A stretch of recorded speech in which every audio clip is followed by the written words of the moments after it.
Estos aplausos espontáneos son los que más agradece un artista, y yo también. Muchas gracias, sois un público increíble. Bueno, más que increíble, digamos poco creíble. Lo que pasa es que esto va a ir evolucionando, todo mejorará. Yo deposito en vosotros y en vosotras un voto de confianza.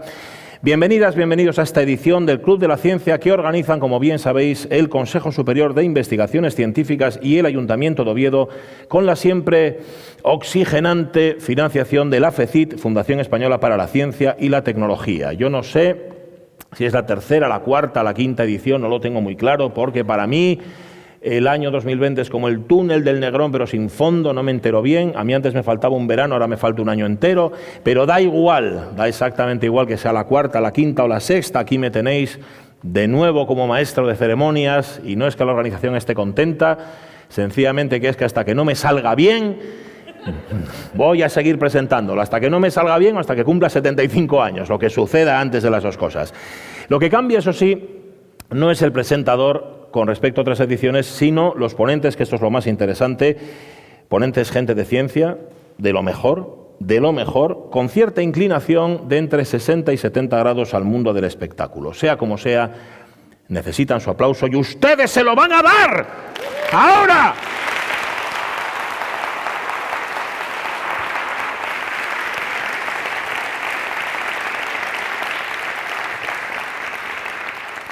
Bien, pronto van a comprobar que los participantes en esta edición gozan de amplia experiencia teatral. Podríamos decir de algunos de ellos incluso, bueno, que echaron los dientes en el escenario. Ahí en concreto, 3 de ellos contra el suelo. También es que estaba oscuro e iban borrachos, de éxito, que un escenario es lo que tiene. Pero bueno, no vamos a seguir así, no vamos a seguir contando cosas. Vamos a empezar ya con el espectáculo, porque luego se hace tarde y siempre le echan la culpa al imbécil del presentador. Bien, cierto, esto es verdad, que durante la pandemia todos más o menos nos pusimos como el tenazas, ¿verdad? Pero para compensar podemos decir que los varones por lo menos perdimos masa capilar. Ojo, perder masa capilar no es que sea bueno, pero es mucho peor que perder masa capilar, es perder masa neuronal, es decir, pasar en la escala evolutiva de ser aventajado a ser avejentado. Uno empieza a hacerse irremediablemente mayor cuando las neuronas que hay en su cerebro encuentran aparcamiento sin ningún problema. Madre Mari, con lo complicado que era aparcar por las mañanas cuando íbamos ahí al cerebro a trabajar, aparcar el neuromóvil, y ahora hay sitio de sobra. Claro, hay sitio de sobra, querida neurona, porque tú todavía estás aquí, pero ya verás cuando no pases la ITV, verás cuando te toque a ti no pasar la ITV. Las neuronas siempre piensan que no les va a tocar a ellas. Es como estas señoras que se cuelan en el Alimerca. Como escribiera el poeta Urbano con minúscula, ay, si hubiera un champú que protegiera nuestras neuronas de la caspa del tiempo. Sepamos si existe, con la ayuda de nuestra primera monologuista, la investigadora del Centro de Investigación en Nanomateriales y Nanotecnología, Rosario Fernández. Una neurona es para siempre. ¡Aplaudan!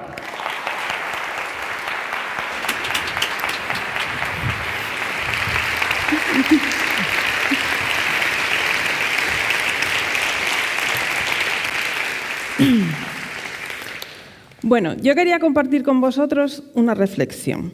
Y es que estaba yo pensando que envejecer es una fortuna. El hacerse mayor es algo maravilloso. El cumplir años es una suerte. Y ya empieza a haber gente que me está poniendo caras de, hombre, se está pasando un pelín con los adjetivos calificativos positivos sobre la vejez. Y a ver, yo entiendo las caras, ¿eh? Yo entiendo que hay gente que estará diciendo, hombre, una fortuna lo que me gasto en medicamentos, en los audífonos y todos los demás complementos que uno necesita en la vejez.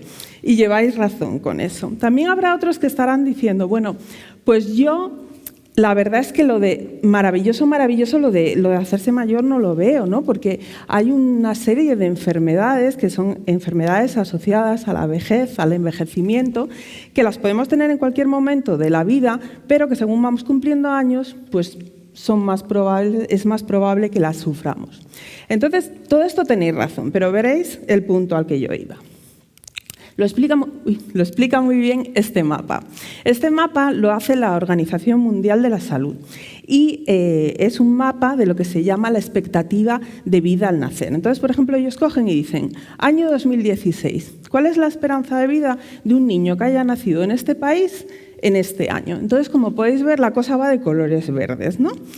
En España y en países alrededor nuestro, el color es un color verde muy intenso. ¿Por qué? Porque nuestra esperanza o la esperanza de vida de un niño que haya nacido en el 2016 en España es de más de 80 años. Pero si os fijáis, hay unos países por aquí en el África subsahariana que el verde que tienen es tan claro, que casi ni se ve el color verde, porque su esperanza de vida está entre los 50 y los 60 años.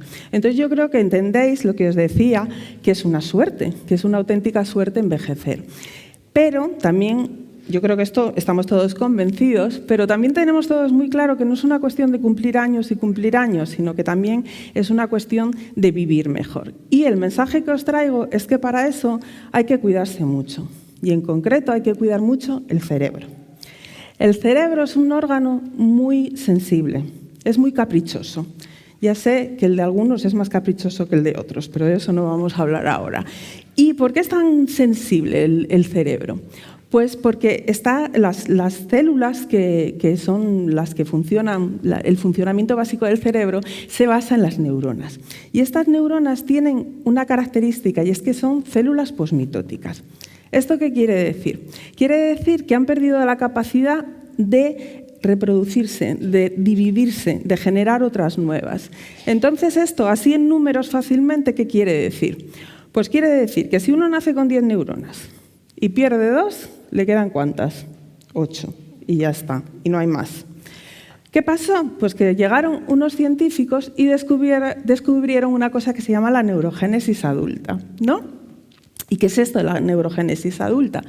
Pues quiere decir que en el cerebro adulto todavía hay capacidad de que se produzca alguna neurona nueva, de que se creen nuevas neuronas. Entonces, claro, esto os podéis imaginar, ¿no? Era una notición, o sea, frente a lo que os acabo de decir, pues salió en la prensa, hubo gente que lo tomó con una alegría tremenda, porque claro, algunos pensó, bueno, o sea, tranquilos, o sea, barra libre, que es que no hay que cuidarse, porque es que acaban de decir unos investigadores que se te muere una neurona y que te sale otra nueva. Entonces, claro, esto era una notición. Entonces yo no quiero aquí destrozarle a nadie la tarde de miércoles, pero tengo que insistir en que lo de la neurogénesis adulta no ocurre en todo el cerebro, solo ocurre en unos sitios muy concretos del cerebro y solamente se producen unas neuronas muy concretas. O sea que en términos prácticos es verdad que existe la neurogénesis adulta, pero mejor os quedáis con la idea esa de que si tengo 10 y me quitan 2, pues me quedo con 8 y que esas neuronas son las que voy a tener. Bueno, pues el cerebro es un órgano, como decía, muy caprichoso, muy sensible, y una de las cosas interesantes que tiene es que además de tener, o sea, no solo cuentan las neuronas que tengamos, por decirlo de alguna manera, sino que también cuenta cuántas conexiones están haciendo esas neuronas unas con otras. Y en eso hay una parte del cerebro que es fascinante, que es la corteza prefrontal.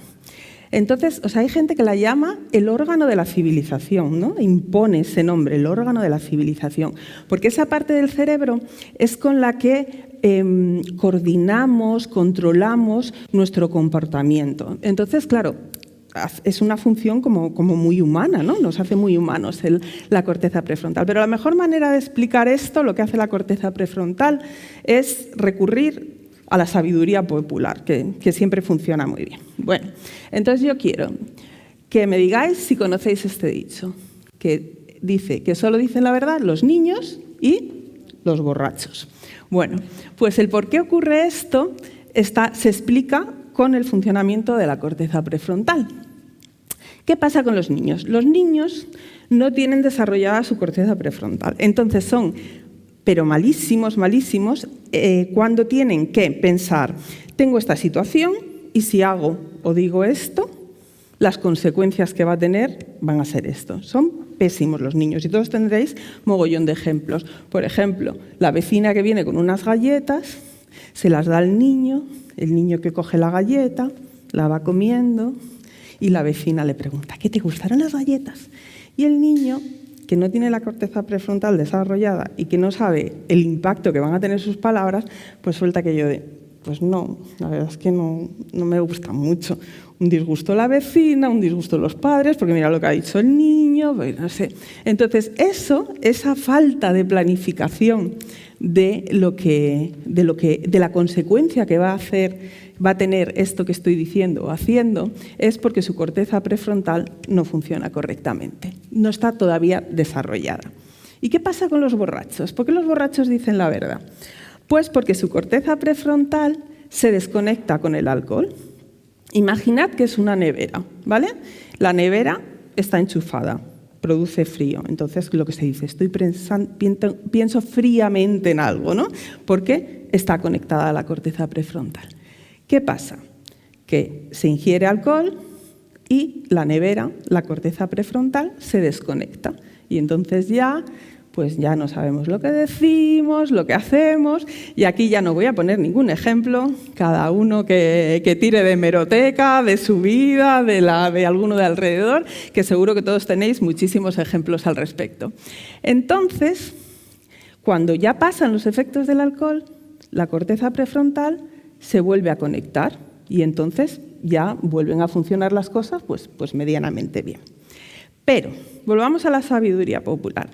A que todos tenéis una vecina que cuando vais de vacaciones os dice, es que las neveras, si las enchufas y las desenchufas mucho, se acaban estropeando. ¿Qué dices tú? ¿Está preocupada por mí? ¿Por la nevera? ¿O está muerta de envidia porque yo me voy de vacaciones y ella se queda aquí? Pues volvamos a la sabiduría popular. Vamos a aprovechar la sabiduría popular de la vecina.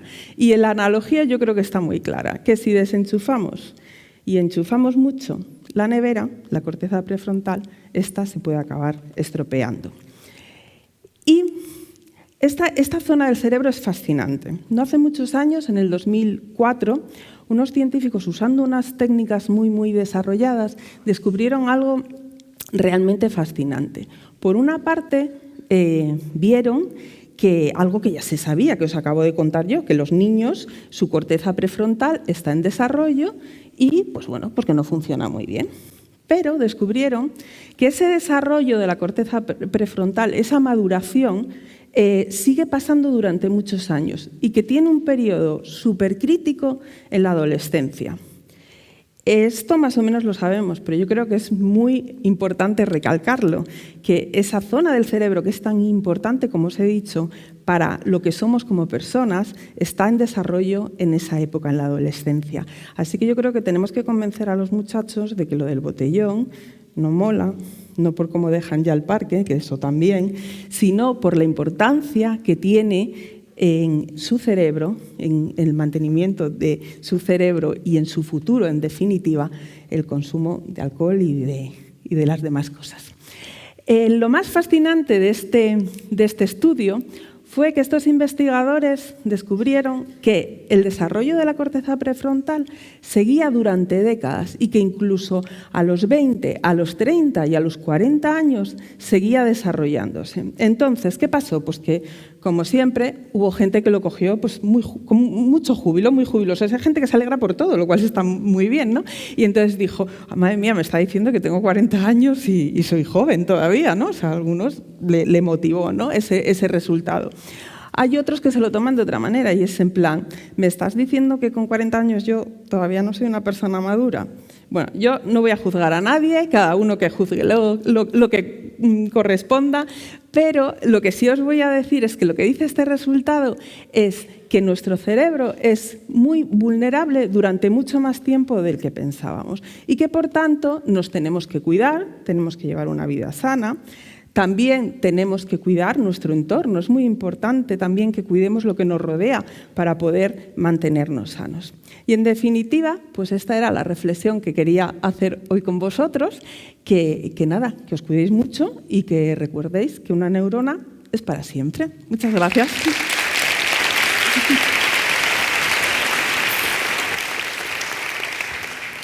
Bueno, a ver, que igual no se me entendió. No es que tenga yo nada en contra de la ciencia. Bueno, sí lo tengo, la verdad es que sí, pero a ver, no me parece el lugar ni me parece el foro para comentarlo. Pero es que hay veces que la ciencia se comporta de una forma, esa manía, por ejemplo, de darle a todo una, ¿cómo decirlo?, una precisión científica, definirlo todo. Vamos a reconocerlo ya, hay cosas que la ciencia no puede definir. Y esto es así. Por ejemplo, ¿cómo definir el duende flamenco? ¿No? Así, Esto es una escenificación del duende flamenco. O la gracia andaluza, olé, ¿no? O, por ejemplo, la repugnancia asturiana. ¿Qué especialidad científica puede definir exactamente qué es, en qué consiste la repugnancia asturiana? O, por ejemplo, esos conceptos médicos que manejan las madres, que desafían la ciencia médica totalmente. Tienes caruca. Cuando tu madre te dice que tienes caruca, es que tienes caruca. Y además no hay diagnóstico médico que supere el de tu madre. Tienes caruca. O tienes la lengua sucia. Que me lo decía mi madre, yo miraba, si no tengo nada, tienes la lengua sucia. O cuando te dice tu madre, por ejemplo, dame el cosuesi. Que venga la ciencia a definir el cosuesi. Dame el cosuesi. ¿Qué cosu? Esi, el que está ahí. Dice, ¿ahí dónde? Dice, ya voy yo. Ya voy yo, que seguro que lo encuentro, que no parecéis de casa. Hombre, bueno. Otro concepto difícil de definir es el flow. Claro, el flow en manos de una científica. Vamos a ver cómo se apaña nuestra siguiente investigadora, en este caso del INCAR, Instituto de Ciencia y Tecnología del Carbono, para vincular algo tan abstracto, el flow, y algo tan preciso como es el almacenamiento de energía. Almacenando energía con flow. Un aplauso mayúsculo para Zoraida González.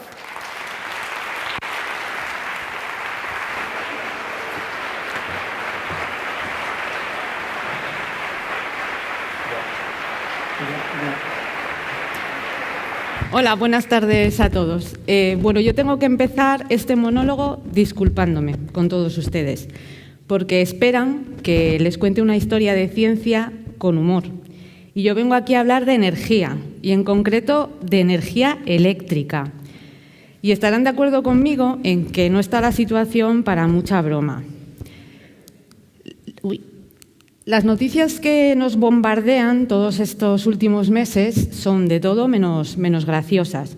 Nos estamos viendo obligados a familiarizarnos con conceptos como mercado libre, mercado regulado, mayorista, minorista, potencia contratada y además la preocupación diaria por el precio del megavatio hora, que no sé si lo saben, pero a partir de las 9 vuelve a un máximo histórico, 200 euros. Entonces, evidentemente, este problema afecta a todos, desde el pequeño consumidor hasta las empresas, a todos los países europeos, y no es de extrañar que estemos todos en una tensión absoluta y que la tensión sea continua en nuestras vidas. El problema existe, está aquí, pero no nos vamos a desesperar y lo que vamos a intentar en este ratito es entender cuál es el origen de este problema y, sobre todo, averiguar si hay alguna solución.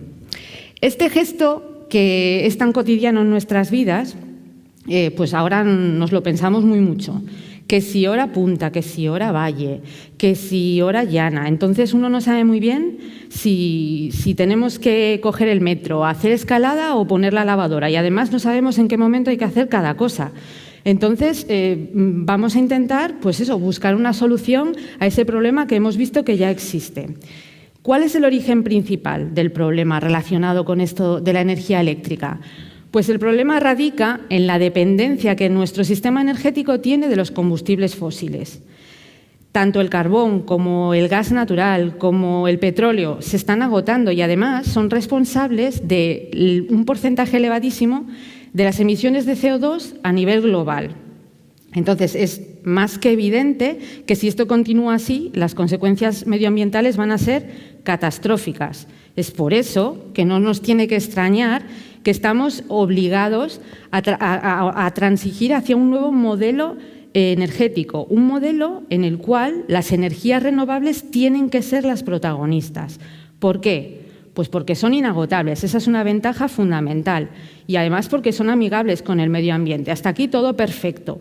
Pero tienen un pequeño inconveniente y es su naturaleza discontinua. ¿Y esto qué quiere decir? Bueno, pues que a veces se produce mucha más energía de la que necesitamos, se pierde y habrá otros momentos en los que la red no sea capaz de suministrar la energía que necesitamos. Por lo tanto, hay ahí un desajuste pues bastante importante. ¿Y qué es lo que tenemos que hacer? Tenemos que intentar evitar los paisajes, por ejemplo, como el de la izquierda, de contaminación relacionados con el cambio climático y procurar tener paisajes verdes y garantizárselo a las nuevas generaciones. Para eso, ¿qué hay que hacer? Hay que dar un gran salto hacia adelante. Un gran salto hacia adelante que permita que las renovables entren de manera efectiva en el mix energético. Y para eso, pues los científicos tenemos que desarrollar sistemas que permitan precisamente almacenar energía. Este es un concepto que ya conocemos porque energía se lleva almacenando durante décadas.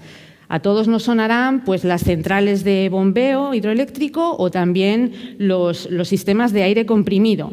Y sí, son tecnologías maduras y que llevan entre nosotros un montón de tiempo. Lo que pasa que tienen ciertos inconvenientes. Quizá el más evidente es las ubicaciones que necesitan, la obra civil, y todo esto repercute en el gasto de la energía que se produce en estos sistemas. Entonces, ¿qué es lo que tenemos que hacer? Recordando el salto, pues avanzar y avanzar diseñando nuevos sistemas de almacenamiento. En concreto, dispositivos electroquímicos y más concretamente aún, baterías. Y me dirán, bueno, a ver, baterías pues llevan en nuestra vida un montón de tiempo. Y sí, desde que en 1800 Volta inventó la pila, tenemos baterías en un montón de aparatos en nuestras casas. Y más recientemente, pues también las tenemos en dispositivos móviles, portátiles, el coche eléctrico, en fin, están presentes en nuestras vidas. Pero a este nivel almacenan poquita energía. Y no olvidemos que lo que nosotros pretendemos es almacenar energía a gran escala, esa energía de las renovables. Entonces, claro, las empresas del sector pues, han visto que tienen que cambiar necesariamente su modelo de negocio y por eso cada vez es más frecuente que nos encontremos ya instalaciones como las que pueden ver aquí, instalaciones ya importantes y además en regiones del planeta muy diversas, desde una región remota del Tíbet hasta un desierto en Australia. Ya más casero en nuestro país, quizá estemos a una escala un poquito inferior, pero nuestras empresas eléctricas están entrando en este modelo de renovables y, por ejemplo, Acciona ya tiene una planta experimental en Navarra, Siemens Gamesa en Zaragoza y esta semana también Iberdrola ha inaugurado un parque fotovoltaico con un sistema de almacenamiento, con lo cual están en el buen camino. Casi todas estas instalaciones lo que utilizan es la tecnología de ion litio y a todos les sonará porque al final es una tecnología que ha tenido muchísimo éxito y que ha entrado de manera eficaz en el mercado.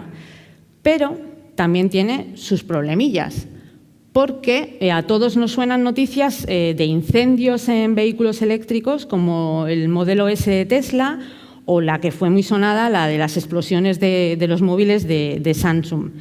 Son accidentes puntuales, pequeñitos, pero a veces no son tan pequeñitos y las consecuencias son bastante más importantes.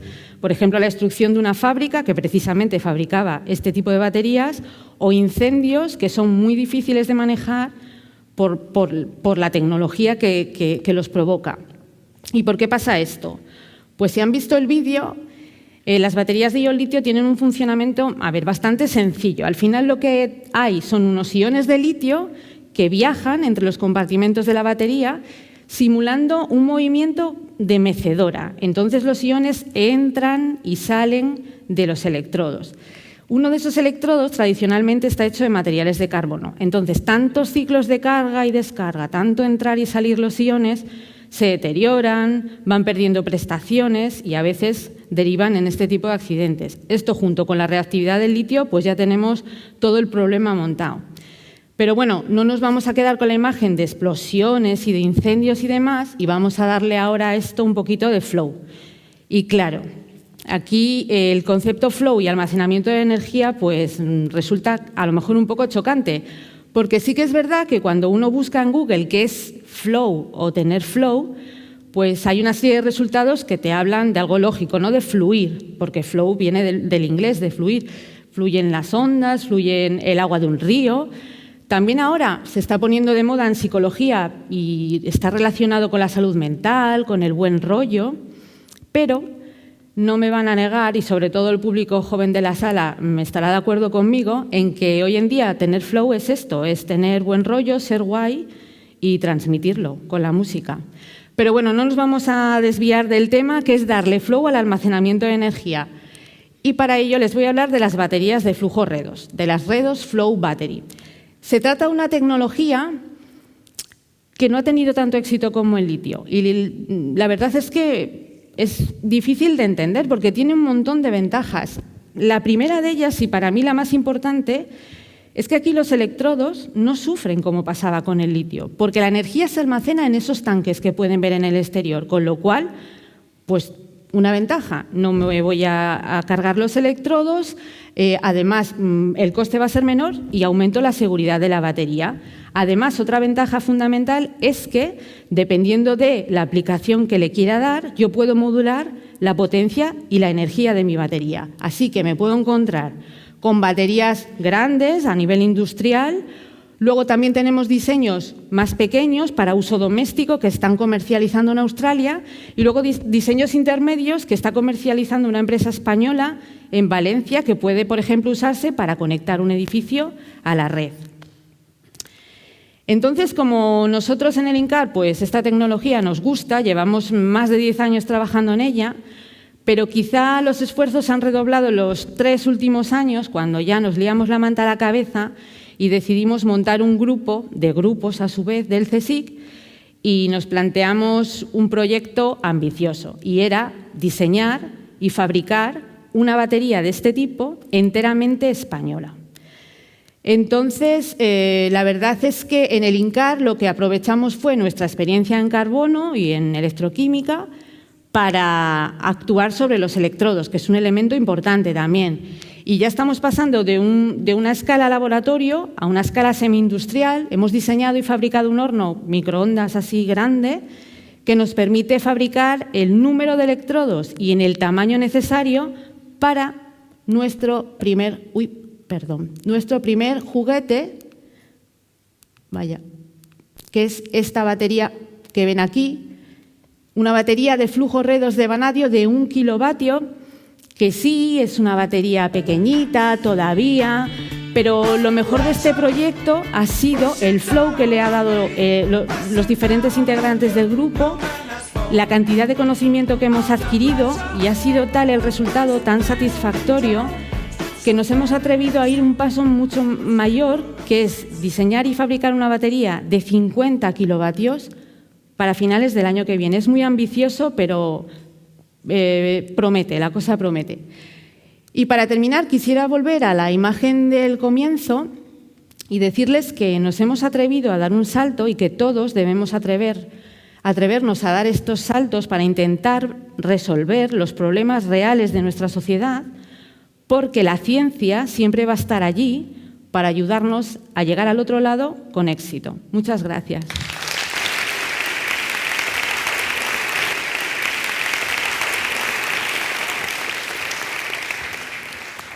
De ahí al condensador de flujo hay un paso solamente. Estaba pensando en lo de las madres, con el COSU ese y los ferreteros. Cuando vas a los ferreteros y les dices que me des un chisme para la chisma, que es muy habitual, un chisme para la chisma, y lo mejor es que los ferreteros te lo dan. Que deben de tener, claro, yo solo pienso también, mira antes Charo que nos hablaba de las neuronas, puede que todos los ferreteros tengan lo que la ciencia ha denominado neuronas de cuñado.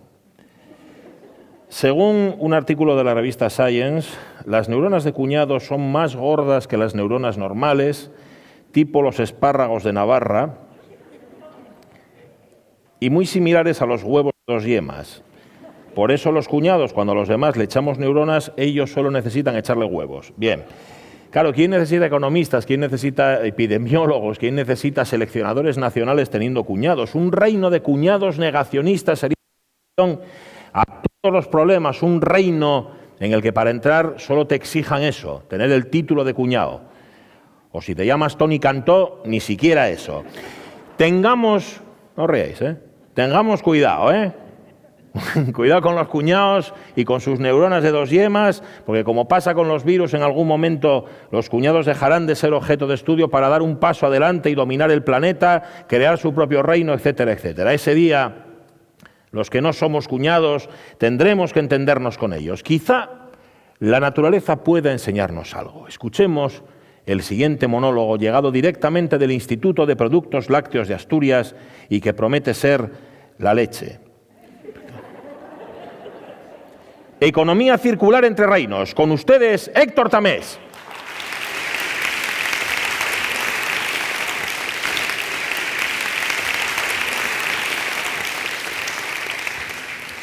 Muchísimas gracias. Vaya título más raro, ¿no? Es que veréis, en verdad os tengo que contar que esta no era la idea inicial. La idea inicial venía a decir algo así como qué rica está tu caca. Lo que pasa es que tuve que descartarla porque me dijeron que lo escatológico y el público no se llevan bien. Ya veis, como si los científicos no estuviésemos acostumbrados a comer mierda. Perdonadme, que he dicho comer cuando debería de haber dicho ingerir. Bueno, para abordar el tema este de la economía circular entre reinos, voy a empezar por contaros de qué no vamos a hablar hoy. Lo siento por los fans, pero hoy no vamos a hablar de Juego de Tronos, ni tampoco vamos a hablar de la familia real, a pesar de que estos saben muy bien hacer circular la economía. De lo que vamos a hablar hoy es de taxonomía, pero que nadie saque los móviles. Explicamos muy rápidamente, a pesar del palabro, es muy fácil de entender. La taxonomía es la ciencia que organiza y clasifica a todos los organismos, y para ello se vale de una serie de categorías o taxones, que para ver cómo funciona todo esto, yo creo que lo mejor es verlo con un ejemplo, y para eso os tengo que pedir un pequeño acto de fe. Con que supongáis que yo soy una persona, basta. No hace falta decir persona normal, me dedico a la ciencia, normal no soy. Bueno, persona.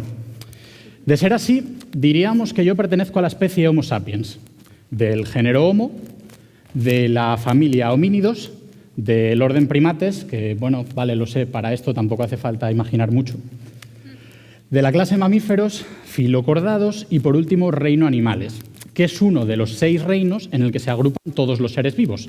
Y estos son las arqueas, bacterias, plantas, hongos, animales y los protistas, que los dejo para el final porque esto es lo que hace la gente en taxonomía.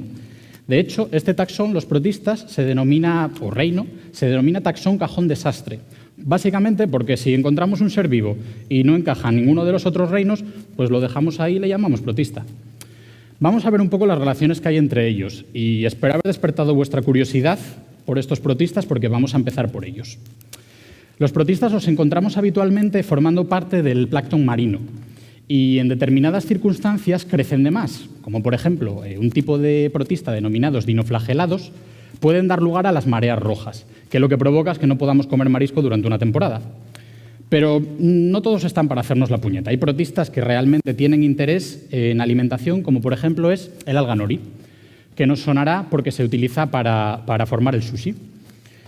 Y quiero contaros una anécdota con el alga nori.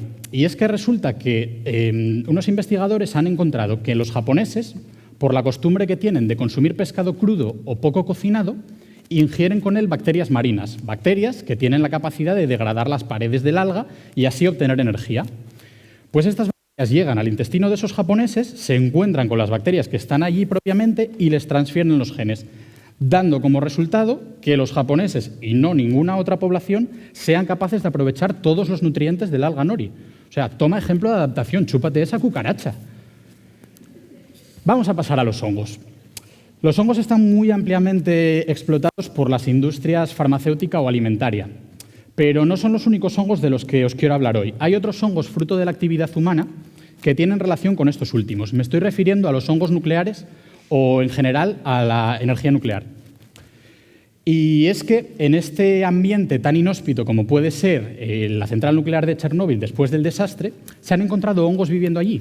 Hongos que inicialmente se pensaba que estaban intentando adaptarse y sobrevivir, pero resulta que estos hongos están aprovechando la energía nuclear para crecer en un proceso que se conoce como radiosíntesis, por analogía con la fotosíntesis que realizan las plantas, que es el crecimiento, la producción de energía a partir de luz solar. Y ya que pasamos a las plantas, decir que estas, nosotros les aportamos una gran fuente de materia orgánica o nitrógeno. Tampoco voy a ahondar mucho sobre el cómo, pero simplemente decir, por si hay alguien que no sea muy aficionado a la jardinería, que el color de la flecha no es casual. Ellas, a cambio, nos aportan el oxígeno que respiramos o una serie de vitaminas que, curiosamente, utilizan para defenderse del propio sol o del oxígeno que producen. Pero, sobre todo, las plantas son una gran fuente de alimento. Adorable, ¿verdad? Pues no os fiéis, porque producen un gas 80 veces más contaminante que el dióxido de carbono. Bueno, pero tranquilos, podemos seguir comiendo filetes. Se estima que las vacas únicamente producen en torno al 5% del metano que se produce globalmente. La mayor parte del resto la seguimos produciendo la actividad humana, así que seguimos siendo la especie más contaminante. Y no solo eso, sino que las vacas no son las verdaderas responsables. A las verdaderas responsables las encontramos en su estómago, o en uno de los 4. En el conocido como rumen, y las responsables se conocen como arqueas metanógenas concretamente. Las arqueas están acostumbradas a vivir en ambientes bastante inhóspitos, como pueden ser fuentes termales, salinas, sitios donde realmente la comida no abunda. Son unas auténticas expertas en esto de la economía circular. Y concretamente en el caso de la vaca, están aprovechando todas las fibras vegetales que la vaca come pero no es capaz de digerir para alimentarse y producir metano. Pero no va a ser todo negativo con esto de las arqueas, porque en verdad también han contribuido mucho al avance del ingenio humano, con desarrollos tan originales y discretos como este. Y si os resulta gracioso, no os quiero contar al toro. Vamos a terminar con las bacterias. Nuestra relación con las bacterias viene de largo, entonces al final nos hemos acostumbrado a sus productos de desecho y nos encantan. A quien no le gusta el yogur, el queso, la sidra, los embutidos, el cacao. Todos estos productos adquieren sus sabores típicos gracias a productos de desecho de las bacterias, en su mayoría ácidos, como vemos ahí. Pero esto también sucede en sentido contrario. Las bacterias también se han acostumbrado a nuestra actividad y gracias a eso hay bacterias que son capaces de degradar hidrocarburos, como por ejemplo el petróleo, el diésel, el queroseno, la gasolina, o por ejemplo otras capaces de crecer gracias a los metales pesados que contaminan nuestras aguas, como puede ser el plomo, el mercurio, níquel. Y no quería terminar sin compartiros una reflexión que yo me hacía, que es, ¿qué pasa en esto de la taxonomía, en esto de clasificar organismos con los virus, que ahora están tan en boca de todos? Pues veréis, hemos dado un paseo rápido por los reinos. Como os decía, hay 6 en el que se clasifican todos los seres vivos. A su vez, podemos agrupar estos 6 reinos en 3 dominios. Pero esto no basta para clasificar a los virus, porque esto está pensado únicamente para seres vivos, y los virus no lo son. Entonces necesitamos una categoría taxonómica aún superior, y por eso creamos el imperio. Ya veis, algo tan minúsculo como un virus, y es dueño de su propio imperio. Entiendo que esto de la taxonomía pueda ser un poco difícil, pero si hay algo que yo tenga claro, y con lo que quiero concluir, es que el mejor Juego de Tronos es la realidad, porque vivimos de las obras de otros reinos y los reyes nunca pasan hambre. Gracias.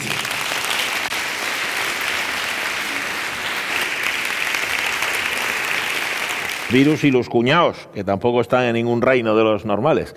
Bueno, hoy, celebrando este Club de la Ciencia, es un buen día, como otro cualquiera, para recordar que detrás de todo gran avance científico, por ejemplo, las vacunas que llevamos puestas, hay cientos de personas generalmente vestidas con bata blanca, algunas sin nada debajo, que no llegan a fin de mes. El trabajo de científicas y científicos, callado, silencioso, hemorroidal, consigue que los avances lleguen a todas partes, incluso a lo más cotidiano, a la repostería, por ejemplo. En Cantabria venían fabricando corbatas de 500 gigas y ahora ya fabrican corbatas de 1 tera.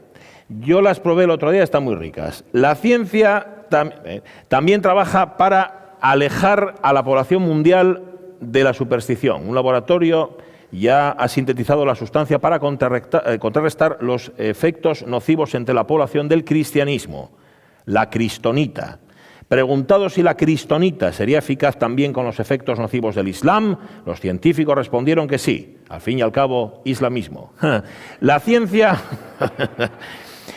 Gracias. No, estáis reprimiéndolo.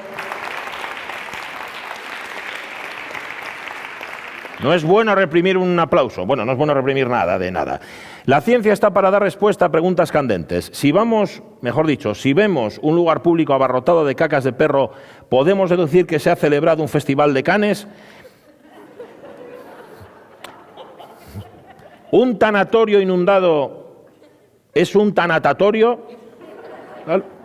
Y la última, a una comitiva que produce náuseas, ¿podríamos llamarla una vomitiva? Así todo. Gracias. La ciencia, no yo.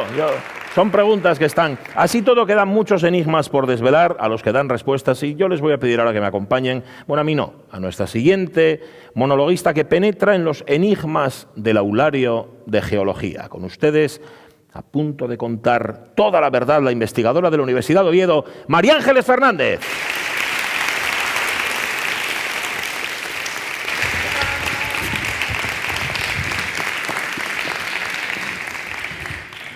¿Recuerdan ustedes el primer día que entraron en su colegio, en su facultad o en su instituto? A veces ese día se nos queda grabado en la memoria y lo recordamos con mucho detalle. Yo, por ejemplo, recuerdo muy bien el primer día que entré en mi facultad de Geología, donde, por cierto, sigo. Algo conocía yo ya el edificio porque iba al Instituto Aramo, que está al lado, y pasaba delante todos los días de este contundente edificio que está carente de decoración, que tiene un montón de ventanas que se suceden una detrás de otra y donde es difícil encontrar las puertas por las que se entra y por las que se sale. Un poco menos conocía yo este edificio, que también es parte de la Facultad de Geología y que es precisamente el aulario. Y es el primer día de clase, allá voy yo, y entro en el vestíbulo y me encuentro con esto. El hormigón desnudo, una serie de enigmáticas rayas por la pared, unos hierros ahí dentro como oxidados, las vigas también desnudas. Cuando entro, me doy cuenta de que el edificio es especial, pero este aire brutal e inhóspito no se me acaba de quitar porque sigue el hormigón desnudo en las paredes, estas rayas por todos los lados. No solamente están las vigas desnudas, sino que también está hasta el viroter por encima de ellas. Están todos los materiales de construcción expuestos y dan este aire frío, inhóspito. Y dentro de las aulas el ambiente, créanme, era exactamente igual. Otro día que recuerdo muy bien fue cuando poco después, en una clase de Geología General, el profesor nos repartió esto. Es una falsilla para que representáramos los tamaños de los sedimentos en una escala logarítmica. Y nada más que la vi pensé, pero en serio, si estas son las mismas rayas que hay en la pared. Y ahí empecé a darme cuenta de que en el edificio de Geología había escondidas una serie de claves que se descifran con conocimientos geológicos como este de las rayas de la pared, y son los que voy a tratar de desvelar yo ahora. Los edificios de la Facultad de Geología, el grande y el que tapa al edificio pequeñito, son obra del arquitecto Castelao, Álvarez Castelao, y los diseñó a mediados de los años 60 del siglo pasado para ser específicamente una Facultad de Geología. Y junto con él intervinieron otros artistas como Antonio Suárez y como Rubio Camín, que incorporaron obras de arte que dotan a esta facultad, a estos edificios, de un significado geológico muy especial. Desde los propios edificios, los dos edificios, hasta pequeños detalles de decoración que hay en cada una de sus esquinas. El edificio departamental, el alto, aquel mazacote, es el que representa al frío, contundente mundo mineral. Y el pequeñito, ese tan especial que tiene una espiral en el interior, representa a un ser vivo. Pero un ser vivo entre comillas, porque los seres vivos no son un objeto directo de estudio de la geología. Si este ser vivo está en realidad fosilizado, está convertido en un fósil que sí que ya pasa a ser objeto de la geología.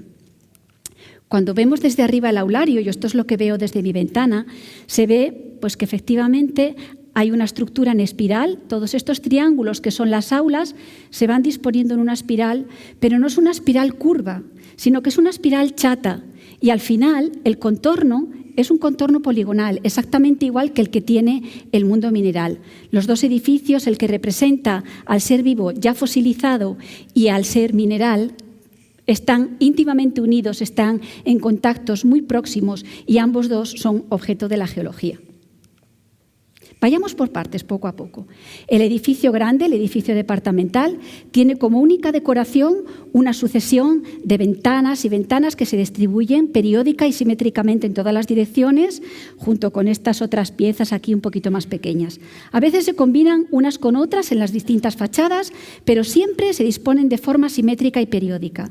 Y esto, a los geólogos, enseguida nos recuerda a los minerales a escala atómica, que están constituidos por una red de átomos poliédrica que se repite indefinidamente como aquellas ventanas en todas direcciones y que eventualmente, cuando el mineral está bien cristalizado, nos da una forma poliédrica como la que tiene nuestro edificio. ¿Y qué hay del otro edificio, del pequeñito, del especial, del aulario, en aquel en el que yo entré por primera vez? Pues este edificio es está inspirado en un animal fosilizado. Y la clave para interpretarlo, para interpretar todo lo que hay dentro de este animal, está en uno de los paneles de rubio camín que adorna sus paredes. Aquí está la clave para quien la quiera descifrar o para quien pueda. A ver. Hay una espiral que está rodeada de estructuras triangulares que hacen que esta espiral no sea redonda, sino que sea poligonal. Estas estructuras triangulares tienen la misma forma que la planta de las aulas. Esto es lo mismo que veíamos desde arriba, una estructura central, alrededor las aulas con su planta triangular. Este animal, efectivamente, este fósil en el que está inspirado el edificio del Aulario de Geología, es un cefalópodo de la subclase de los Ammonoidea. Son unos fósiles muy especiales porque han fosilizado tan profusamente y han evolucionado tan rápido que son para los geólogos fósiles guía. Cuando los encontramos en un estrato, podemos datar ese estrato, saber de qué edad es y además, si observamos las adaptaciones morfológicas, podemos saber cómo era la Tierra en aquel momento. Todos los museos de geología del mundo tienen colecciones extensas de este tipo de fósiles y también el Museo de la Universidad de Oviedo, el Museo de Geología de la Universidad de Oviedo, que yo les invito calurosamente a que visiten. Cuando seccionamos estos fósiles por dentro, nos encontramos con su estructura interna.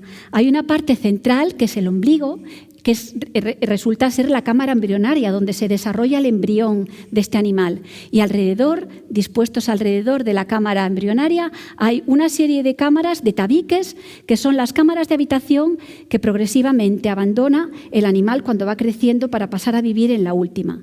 Conectando todas ellas, dibujando la espiral, hay un canal que se llama el canal sifonal, por el que circula el agua y mediante la que conecta las cámaras, las llena y las vacía de agua, permitiendo que el animal se sumerja o emerja. Pues esto todo está aquí dentro del edificio del aulario de la Facultad de Geología. Si caminamos hacia el centro de este maravilloso mosaico de Soares que está en el suelo del edificio del aulario, nos encontramos que en su centro las teselas están dispuestas de forma circular. Incluso la tesela central es redonda y está rodeada de triángulos, recordándonos pues, aquel embrión que idealmente tiene forma globulosa o esférica.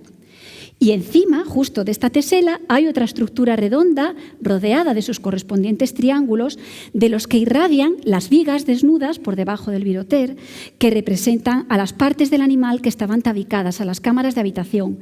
De hecho, estas vigas terminan en las aulas. Detrás de esta pared están las aulas que tienen esa planta triangular, como tienen también las cámaras del animal. Conectando todas estas aulas existe una espiral y son progresivamente más grandes, desde la más pequeña que está arriba, más cerca de la cámara embrionaria, hasta la cámara que está más abajo, el aula que está más abajo, que es la más grande. Cuando el animal estaba vivo, circulaba por esa rampa, por ese canal sifonal, circulaba el agua. Pero ahora que está fosilizado en un edificio, lo que circula por ahí son los profesores y los alumnos que acceden a las aulas para profundizar en el conocimiento geológico. Encima de cada aula están unas ventanas que iluminan el edificio y que originalmente estaban recubiertas por unas fantásticas vidrieras que hoy se han perdido. Solamente nos queda una de ellas, que está aquí enmarcada, y que está llena de formas curvas representando al mundo exterior, al océano que rodea a ese animal fosilizado que es la propia naturaleza. ¿Se pueden ustedes imaginar el espectáculo que era saliendo la luz de estas ventanas que están sobre las aulas, iluminando el fantástico mosaico que está debajo? Y todavía hay más, porque en las paredes que rodean a este espacio redondo existen esculturas de Rubio Camín que también tienen una clave geológica que podemos descifrar. Esta, por ejemplo, que se llama caliza, contiene las leyes fundamentales de la mineralogía que lo ayudaron a constituirse como ciencia, e incluso hay un instrumento, el goniómetro de contacto, para medir los ángulos entre las caras de los minerales. En esta otra, que se titula Carbón, están representados los elementos de una mina asturiana de carbón. Está el pozo, las galerías, las ramplas, las piezas de carbón verdadero que están montadas dentro de las vagonetas, e incluso hay un fósil de un vegetal que nos recuerda el origen vegetal de este material. En esta, que se llama cristalografía, aunque parezca mentira, están encriptadas las principales características de los cristales, que son la periodicidad y la simetría. Esta otra, que se llama geodinámica, nos enseña los elementos dinámicos de la superficie de la Tierra. Y hay, por ejemplo, una fantástica duna con su dado de barlovento y de sotavento y un geólogo que la está estudiando con técnicas muy sofisticadas. Y esta es la que nos da la clave para descifrar al edificio y también contiene información sobre el proceso propio de fosilización. Y hasta el frío edificio departamental, aquel que era tan recto, tiene en su decoración un instrumento maravilloso en pleno color que representa a una técnica específica de caracterización de minerales que utilizamos los geólogos, que es el microscopio petrográfico. Antonio Suárez incluyó todos los elementos de este microscopio: la bombilla, las lentes, la luz polarizada, los tornillos macro y micrométricos, la muestra mineral que está aquí enfocada por esta lente del objetivo con el geólogo dispuesto a estudiarla. ¿Y cómo se descifran todas estas claves geológicas? Pues aprendiendo geología. Yo les animo a que aprendan geología para disfrutar más de la naturaleza y también del arte. Algunas pistas están en el canal de YouTube de la Universidad de Oviedo, en una serie que se llama Directa al Patrimonio. Y otra forma también de comprender todo esto es visitar la Facultad de Geología, y habrá siempre un geólogo o una geóloga que estará muy encantado de enseñársela. Muchísimas gracias.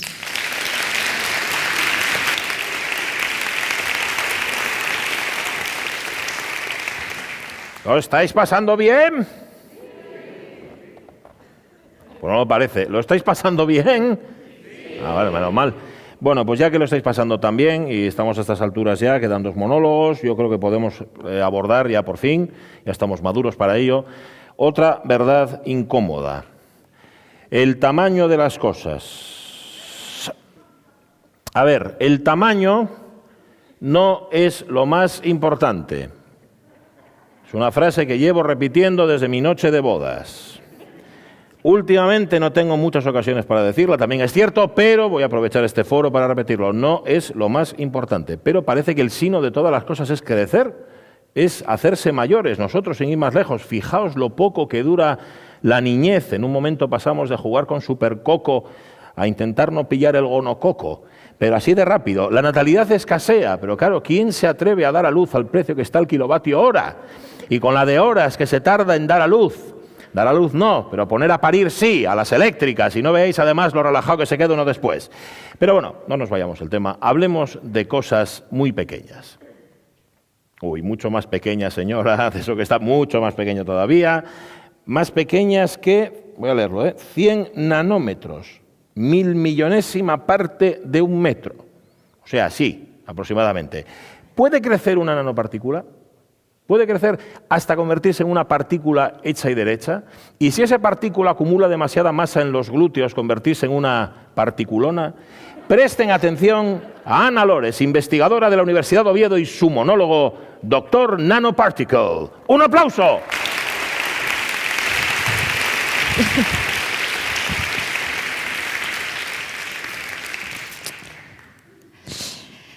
Bien. Septiembre del 2010. Allí, una Ana adolescente entra tímidamente en su clase de biología con sus gafapastas, sus brackets en los dientes, su mochilita. Qué mítica, ¿verdad?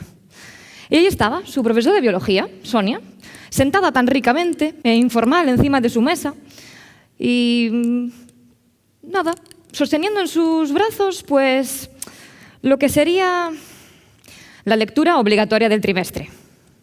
¡Qué tostón! Pero, contra todo pronóstico, esa lectura obligatoria fue la causante de muchas de las decisiones que he ido tomando a lo largo de mi vida. Qué profundo, ¿verdad? Pensaréis, ¿qué libro será ese? Pues ese libro, escrito por un físico y divulgador científico, Isaac Asimov, se titula Un viaje alucinante. Y en ese viaje, pues un grupo de científicos y algún que otro médico son miniaturizados, son reducidos su tamaño a tamaño microscópico y son introducidos en el sistema circulatorio de uno de sus compañeros que está diagnosticado con un trombo en el cerebro. Un trombo pues, que es de difícil acceso para poder ser extirpado con las técnicas quirúrgicas vigentes de ese momento. Entonces ellos deciden en un acto de valentía reducir su tamaño, introducirse en el interior de su cuerpo e ir directamente al trombo para extirparlo y salvarle la vida. Qué bonito, ¿verdad? Y, ¡wow! Eso es increíble, ¿no? O sea, ¿cómo molaría reducir nuestro tamaño, hacernos muy pequeños, introducirnos en el cuerpo de un paciente, ir directamente a esa célula o ese tejido canceroso, extirparlo y salvarle la vida? Pero, ¿qué estamos haciendo? Vayamos a miniaturizar, médicos, ya. No. A la médico la vamos a dejar tranquila en su tamaño macroscópico, pero si yo os dijera que existe una rama en la ciencia que se llama la nanomedicina y que pues, emplea nanopartículas, que emplea materiales de tamaño nanométrico para pues, diferentes usos en el campo de la medicina. Dentro de esos nanomateriales están las nanopartículas y estas nanopartículas, pues dependiendo de su forma, de su estructura, de sus propiedades o de su recubrimiento, pues presentan diferentes aplicaciones. Algunas de estas, las más conocidas o las más llamativas, son, por ejemplo, pues para su uso como diagnóstico. Hay unas nanopartículas que se inyectan vía intravenosa y se acumulan en ciertas zonas de tejido o de células que padecen una enfermedad.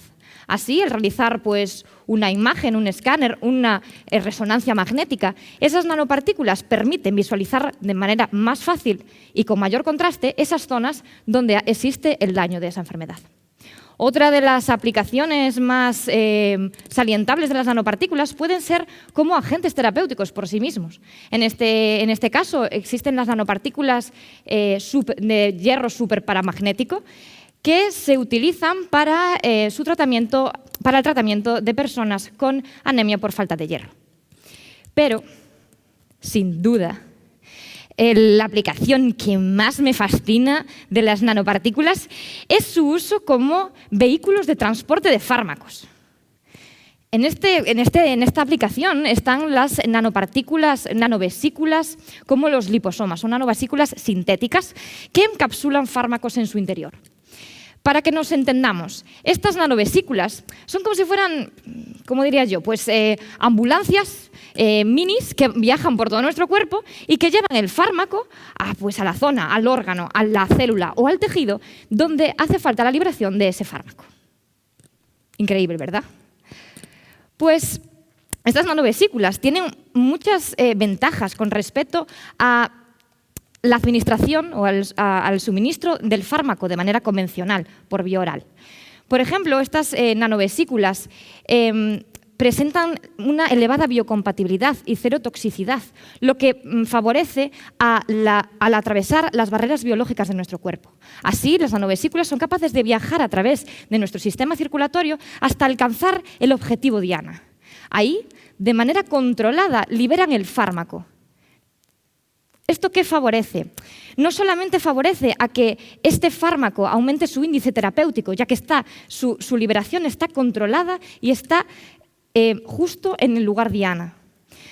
Además, esto favorece que sea en ese lugar diana, esto favorece a que los órganos adyacentes, las células adyacentes, los tejidos adyacentes al tejido dañado no sean dañadas. Entonces, así, reducimos esos efectos secundarios que muchos de los fármacos pues, provocan en las personas. Sobre todo hablamos de los fármacos antitumorales. En este aspecto, estos fármacos presentan efectos secundarios muy agresivos y en este campo es en el que se está trabajando y en el que se emplea las nanovesículas sintéticas. Una de las nanovesículas sintéticas más conocidas o que ya se comercializa, su comercialización se aprobó en el 2007 por la FDA, es los liposomas de doxorubicina. Estos liposomas, estos sistemas de transporte de fármaco, se emplean para la terapia del carcinoma de ovario. Por tanto, ¿con esto qué quiero decir? Con esto digo que este sistema de liberación de fármacos es una realidad vigente y que está en desarrollo y que la nanomedicina nos ofrece o es una herramienta súper útil para el desarrollo de nuevos medicamentos, sobre todo en esos medicamentos que provocan elevados riesgos en la salud humana, porque los utilizamos para curar, pero muchas veces también tienen esos efectos secundarios que nos provocan. Es cierto que pues, esta estrategia no es aplicable de manera global para todo tipo de medicamentos, pero sí es una vía increíble para el desarrollo. Por tanto, para finalizar, la ciencia está en continuo desarrollo y no tenemos que tener miedo a estos pequeños avances que se van llevando a cabo. Y nada, solamente recordar que take it easy porque las nanopartículas salvarán nuestras vidas. Muchas gracias.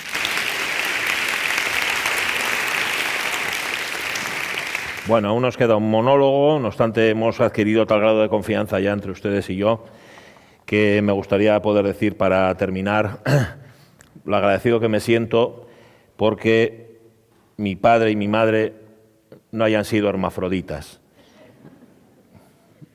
No, a ver, imaginar mi padre, vuestra madre, cambiando de sexo cada 30 segundos. O sea, es una locura total y absoluta, como los caracoles, ¿no? Caracol que, por cierto, reúne todos los dones del reino animal. Es cornudo, baboso y arrastrado. Y aún así el caracol tiene quien lo quiera. Otro caracol, que es a su vez hermafrodita. Lo digo porque los biólogos han podido constatar el grado de confusión en el que viven las crías de las parejas hermafroditas, porque nunca saben cuándo están hablando con papá y cuándo están hablando con mamá. Mamá, ¿puedo llegar a casa más tarde de las 10? Pregúntaselo a tu padre. Pues yo pensaba que mi padre eres tú. Dice, bueno, haz el favor de no contestar y pisa por los periódicos. Por cierto, tienes caruca. Tráeme el cosué, si te lo sabía, eres mamá. ¿Ves? Como al final, bueno. No obstante, eso entre los caracoles, claro. La vida de papá oso y de mamá osa es mucho más fácil, mucho más sencilla, está mucho mejor organizada. De hecho, papá oso y mamá osa tienen ansias de civilización muy parecidas a las que tiene, por ejemplo, el jabalí. Cualquier sábado los veremos en La Paloma tomando el vermú, ¿no? Arramblando con toda la barra de pinchos, los jabalíes, los osos, bueno. Por ahora, asegura nuestro último monologuista del Instituto Mixto de Investigación en Diversidad, los descendientes de Petra y Perico tienen sus propias redes o sociales. Un aplauso para Enrique González Bernardo.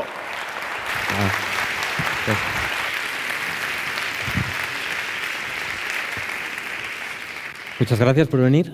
Bueno, como ha dicho Pachi, yo os voy a hablar de redes o sociales, que si tenéis un pelín de imaginación, creo que sabéis de lo que estoy hablando.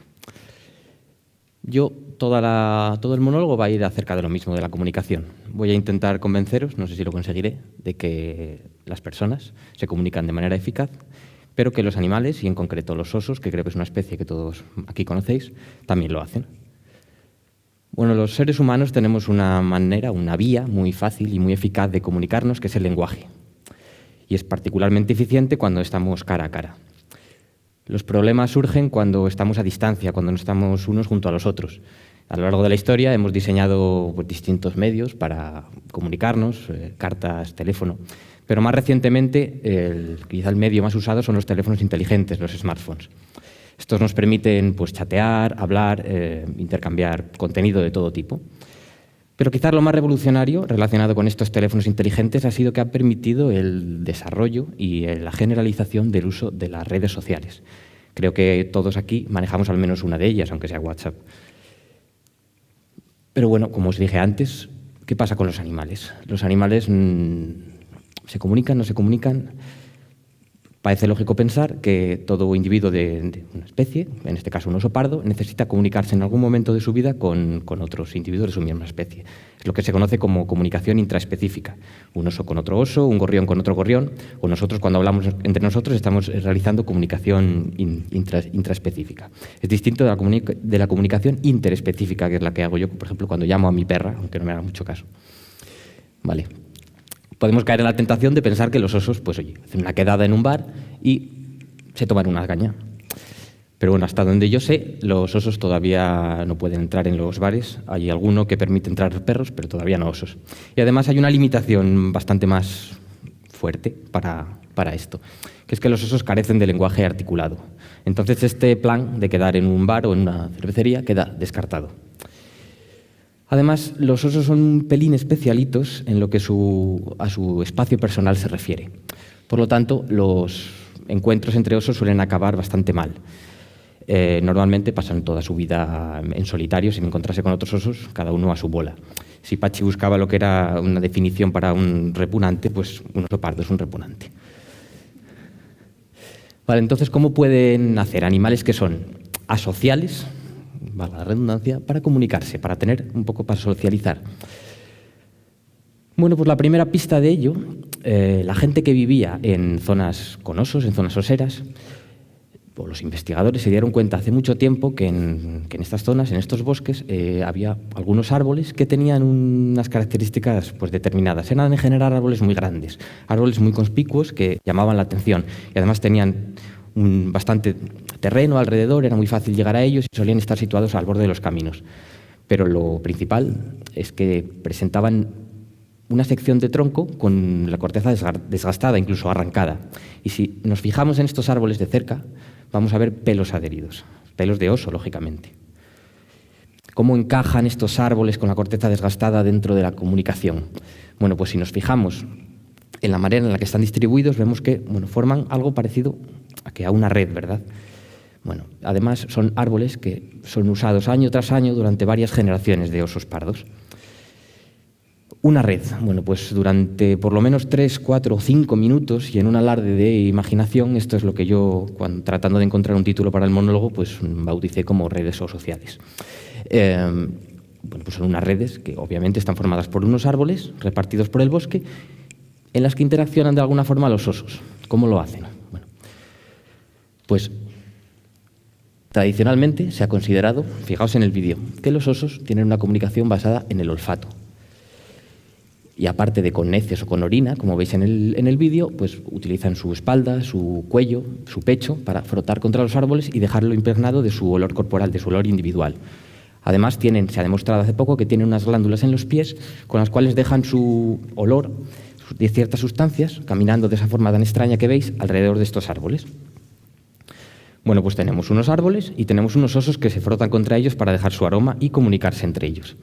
Así, de una manera análoga a los seres humanos, cuando nosotros intercambiamos ideas, imágenes, noticias o música, los osos son capaces de esta forma de intercambiar información sobre sus características individuales, su sexo, su edad, también sobre su disponibilidad para el apareamiento o quizás dominancia o jerarquía entre machos. Y además este comportamiento lo llevan a cabo todos los individuos de la población. Aquí tenemos un mismo árbol, fijaos bien, tenemos un macho adulto que se rasca y marca el árbol. También tenemos una hembra adulta. Tenemos aquí un subadulto que le pone muchísimo entusiasmo, pero todavía no lo hace muy bien. Y es que para hacerlo bien es muy importante estar atento cuando eres pequeñín en cómo lo hace mamá. Lo que pasa es que da un poco de vergüenza cuando tu mamá perrea contra un árbol, ¿no? Y prefieres irte. Vale.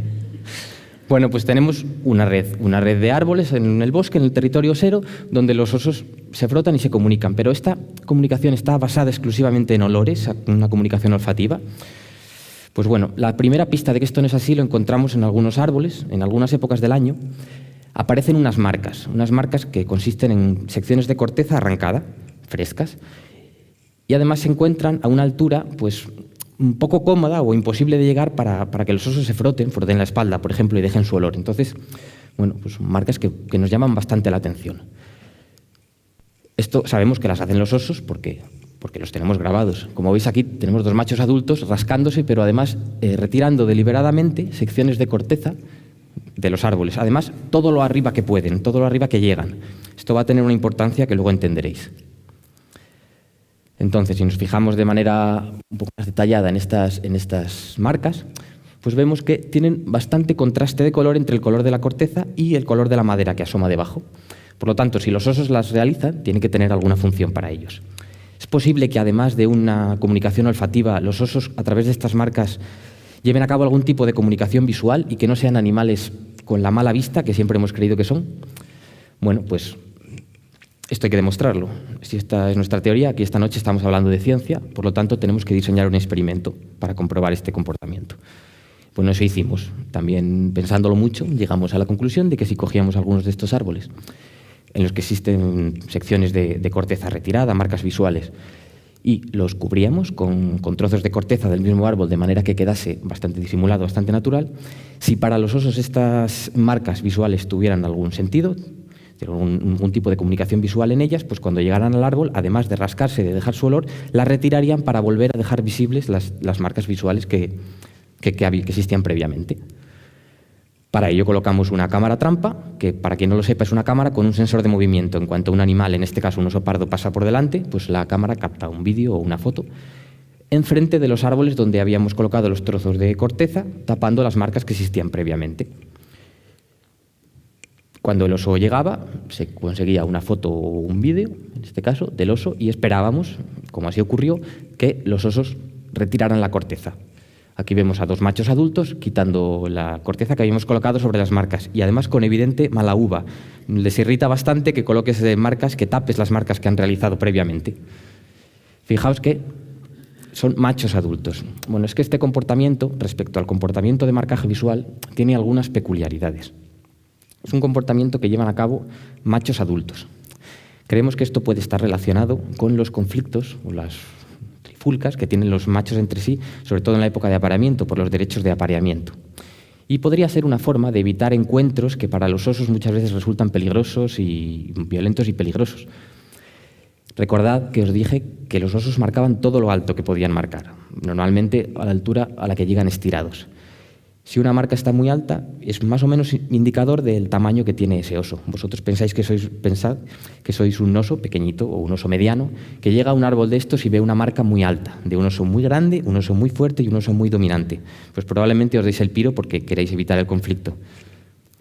Además, este tipo de comportamiento, este tipo de marcas, solo aparecen en una época muy determinada del año, que coincide con el fin de la primavera o el principio del verano, que es casualmente el periodo en el que los osos se aparean. Esto nos da una pista, esto refuerza la idea de que este comportamiento de marcaje visual está estrictamente relacionado con la época de reproducción, con la reproducción en los osos pardos. Así, una vez que sumamos a la comunicación olfativa la comunicación visual, tenemos 2 vertientes de estas redes sociales. El sustrato es el mismo, el sustrato son los árboles, que funcionarían de manera análoga a nuestros smartphones.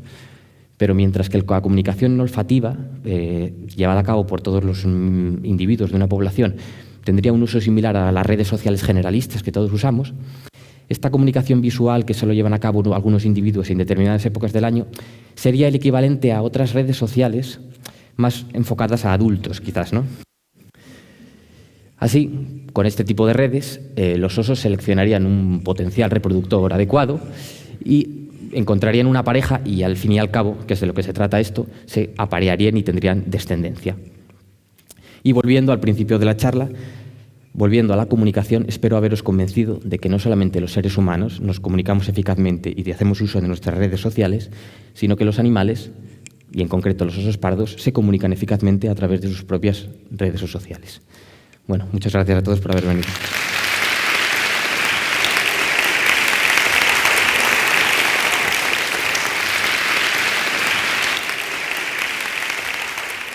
Un aplauso para Rosario Fernández, Zoraida González, María Ángeles Fernández, Héctor Tamés, Ana Lores, Enrique González Bernardo.